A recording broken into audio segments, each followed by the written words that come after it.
शायद इसी डंजन के अंदर हमारे आदमियों को बंदी बनाया गया है। फिर हमें दिखाया जाता है कि ये डंजन एक गुफा की तरह है। उस डंजन की तरफ देखते हुए लॉयड सोचता है, मेरे पढ़े हुए नोवेल के हिसाब से यहाँ पर एक ब्लैक मैजिशियन रहता है, पर वो जो भी हो वो मेरे प्रॉपर्टी में कदम कैसे रख सकता है। लॉयड तुम पीछे रहो, मैं आगे जाता हूँ। ये कहकर जेवियर अंदर जा ही रहा होता है कि तब लॉयड जेवियर को रोकने की कोशिश करता है, पर हम देखते हैं जेवियर के पैर के नीचे एक माना बॉम्ब छुपाया गया होता है जो कि एक ट्रैप होता है। पर तभी लॉयड वक्त रहते जेवियर को पीछे खींच लेता है, जिससे वो ब्लास्ट से बच जाता है। क्या तुम सच में एक नाइट हो? आखिर एक नाइट इतना बेवकूफ कैसे हो सकता है? पर हमें पता है कि लॉयड ने पहले से ही मानवा को पढ़ रखा है, तो उसे इस चीज के बारे में पहले से पता था। लॉयड जेवियर को अपने आसपास के माना एनर्जी को महसूस करने को कहता है। तभी लॉयड के कहने पर जेवियर भी वैसा ही करने लगता है। फिर जेवियर धीरे धीरे करके सारे ट्रैप्स को डिटेक्ट कर लेता है और इसके बाद वो लॉयड को अपने पीछे पीछे चलने के लिए बोलता है और लॉयड जेवियर के पीछे पीछे चलने लगता है। तभी चलते चलते जेवियर सोचने लगता है, वो हर वक्त झूठ बोलकर अपने बात को टाल देता है, पर एक बात तो पक्की है,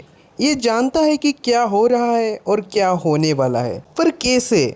आखिर एक इंसान ये सब कैसे कर सकता है? फिलहाल अभी मुझे इस काम में ध्यान देना चाहिए। हमारे सोल्जर्स को बचाना मेरे लिए ज्यादा जरूरी है। उसके बाद हमें डंजन के अंदर वाले ब्लैक मैजिशियन को दिखाया जाता है। हाँ, मेरा एक और ट्रैप एक्टिवेट हो गया। लगता है कोई और भी मर गया। वैसे मुझे अभी मेरे काम में ध्यान देना चाहिए। मेरी सारी प्रिपरेशन कंप्लीट हो चुकी हैं। काश ये एक्सपेरिमेंट इस बार काम कर जाए। उसके बाद हम देखते हैं कि उस कमरे के अंदर लॉयड के 5 वही वर्कर होते हैं जो इंसुलेशन लाने के लिए गए थे। वो ब्लैक मैजिशियन लॉयड के एक वर्कर को घसीटते हुए अपने एक्सपेरिमेंट वाला जगह पर ले जाता है। मेरी ये सिकल बहुत दिनों से खून की प्यासी है, ये कहकर वो उस आदमी पर हमला करने ही वाला था कि वहाँ पर लॉयड और जेवियर आ जाते हैं। ओए, मेरे वर्कर्स को छोड़ दे, नहीं तो मैं तुझे जान से मार दूंगा। पर तभी वो मैजिशियन मैजिक करके लॉयड और जेवियर के सामने एक बड़ी दीवार खड़ी कर देता है। पर हम देखते हैं कि लॉयड अपने मुंह में बहुत सारा हवा भर लेता है और वो जमीन पर खुदाई करने लगता है और वो खोदते खोदते दीवार के आर पार तक खुदाई कर देता है, पर वो पूरा नहीं खोदता और जेवियर को बुलाता है। जेवियर वहाँ पर अंदर जाकर माना ब्लास्ट यूज कर देता है, जिससे कि जमीन के ऊपर एक बहुत जोरों का धमाका होता है। ये देखकर वो ब्लैक मैजिशियन डर जाता है और हम देखते हैं कि वहाँ पर छेद से लॉयड एक ज़ॉम्बी की तरह निकलता है। तुमने तो ऐसे 10 एंट्री किसी हीरो के भी नहीं देखी होगी। तभी वो ब्लैक मैजिशियन जादू का इस्तेमाल करके वहाँ पर एक बहुत बड़े मॉन्स्टर को समन कर देता है। लॉयड को इस मॉन्स्टर के बारे में पता होता है और उसे ये भी पता होता है कि इस मॉन्स्टर की कमजोरी उसके पैर हैं। लॉयड यही बात जेवियर को बताने ही वाला होता है